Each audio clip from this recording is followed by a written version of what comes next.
Pré-laboratoire portant sur la réflexion sur un miroir plan en physique de 5e secondaire.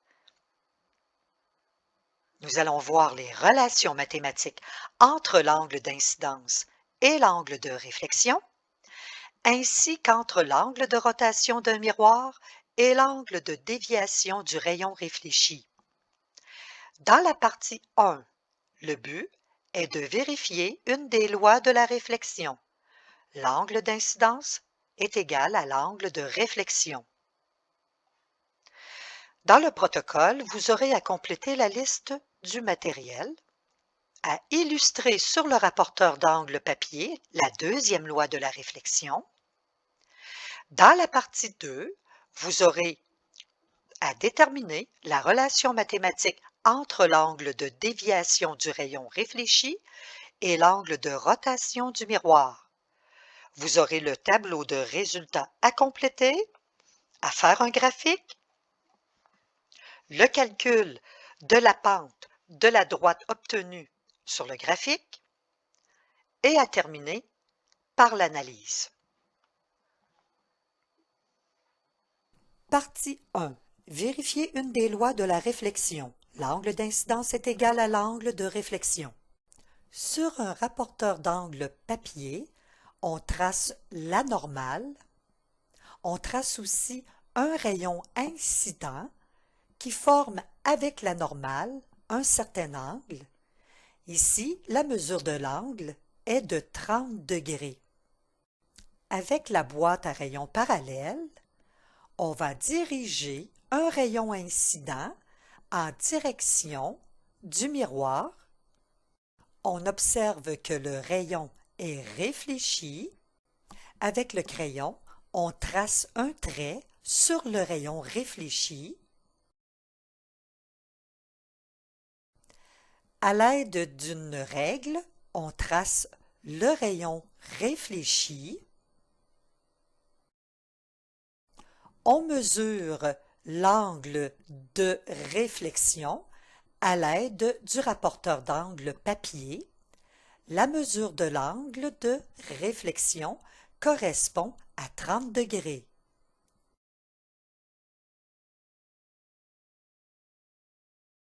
Partie 2.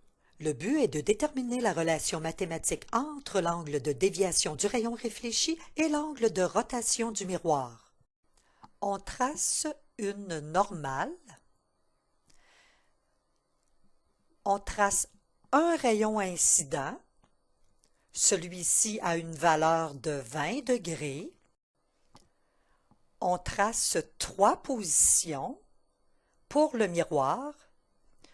La première à 0 degré, la deuxième à 10 degrés et la troisième à 20 degrés.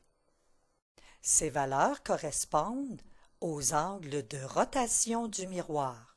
Pour cette expérience, la rotation du miroir est dans le sens inverse des aiguilles d'une montre. La première position du miroir, elle est de 0 degré. On dirige le rayon incident formant avec la normale un angle de 20 degrés en direction du miroir. À l'aide du crayon, on trace le rayon réfléchi. On peut noter celui-ci petit R1, ce qui correspond à la première position du miroir.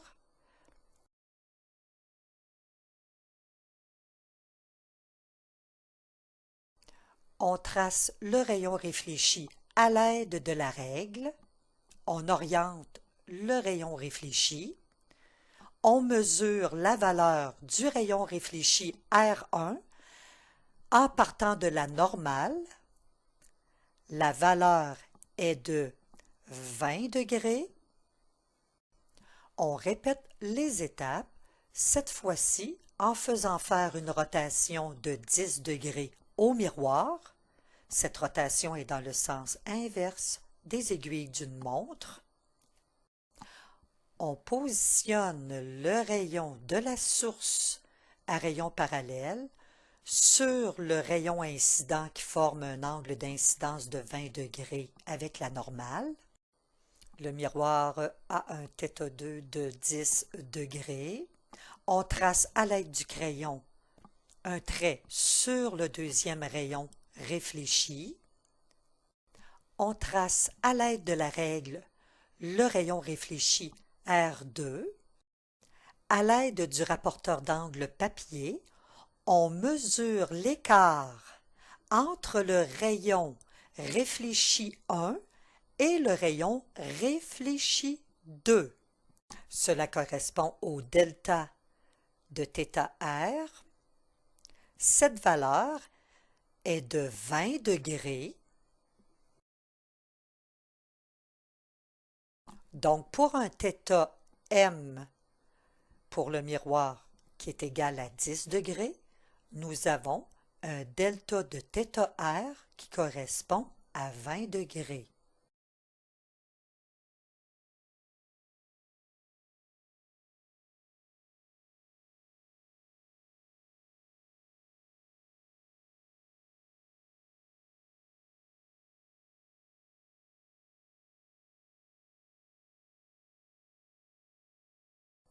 On positionne maintenant le miroir à la position θm3 qui correspond à un angle de 20 degrés.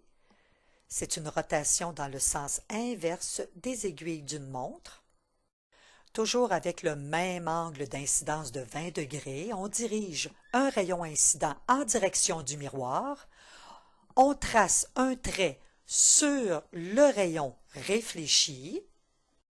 On prend soin d'orienter les rayons réfléchis.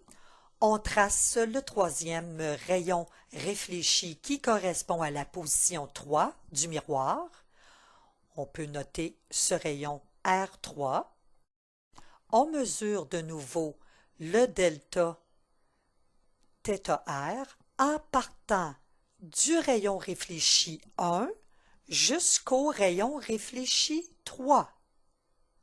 L'écart est de 40 degrés.